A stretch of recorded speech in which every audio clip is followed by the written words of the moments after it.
देश के भविष्य की नींव गढ़ने वाले महान पुरुष, सामाजिक समरसता लाने वाला महान व्यक्तित्व, हर वर्ग के हितों को देखकर देश का भविष्य गढ़ने वाले निर्माता। ऐसे महापुरुष की जयंती हर भारतीय के लिए उत्सव है। किसी भी महापुरुष को सच्ची श्रद्धांजलि उनके शब्दों, विचारों और संदेश को फैलाकर ही दी जा सकती है।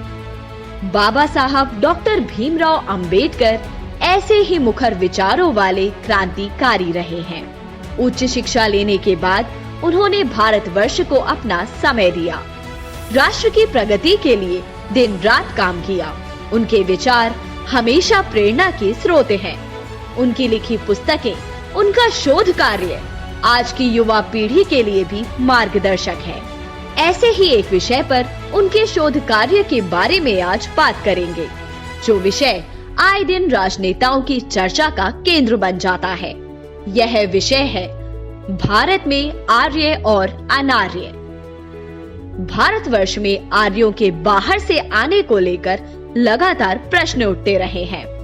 द्रविड़ और आर्यों के बीच मतभेद लाने का अनेक बार प्रयास होता रहा है। भारत पर आक्रमणकारी शासकों ने भारतीयों के बीच सदैव दूरियां बनाने के अवसर का लाभ उठाया। उसी ब्रिटिश सोच के प्रेमी कुछ लोग देश को तोड़ने की राजनीति करते हैं।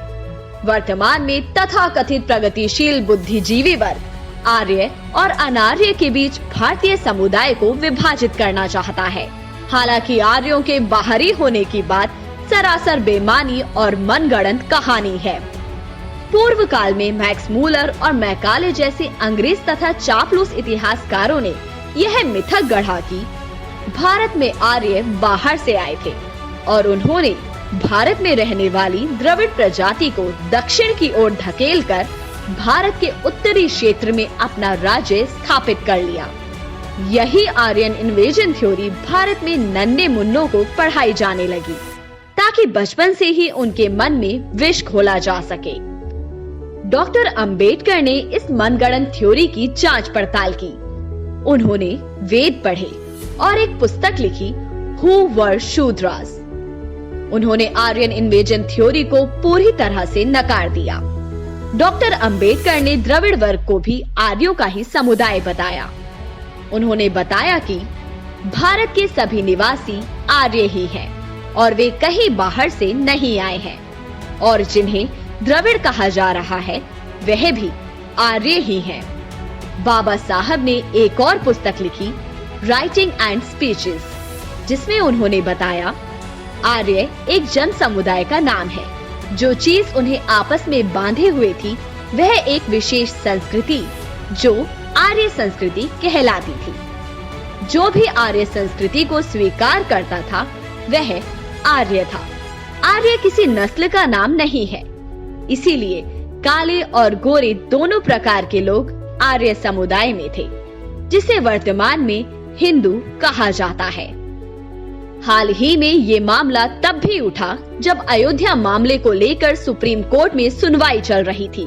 हिंदू पक्षकार के वकील के पराशरण ने कहा, आर्य भारत के मूल निवासी हैं।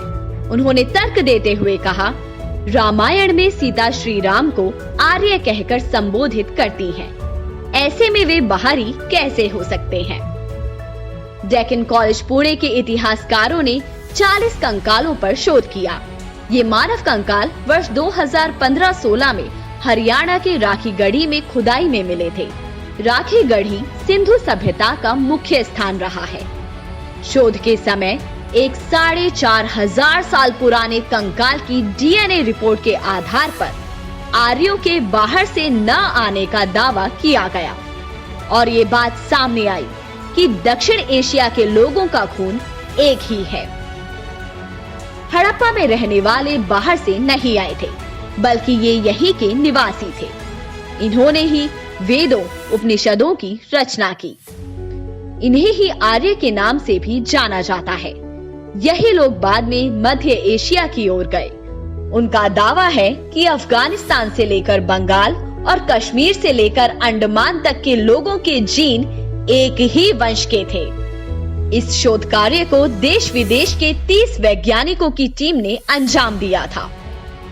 डॉक्टर भीमराव अंबेडकर ने इस प्रश्न पर कड़ा प्रहार करते हुए बताया कि ऋग्वेद में अश्वों और गायों का उल्लेख है, जो सिर्फ भारत में ही पाए जाते हैं।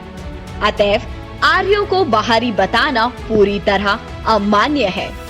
बाबा साहेब भीमराव अंबेडकर ने शोध कार्य के माध्यम से न केवल मिथक को तोड़ा, अपितु वैज्ञानिक प्रमाण देते हुए सामाजिक समरसता लाने में भी सफल हुए।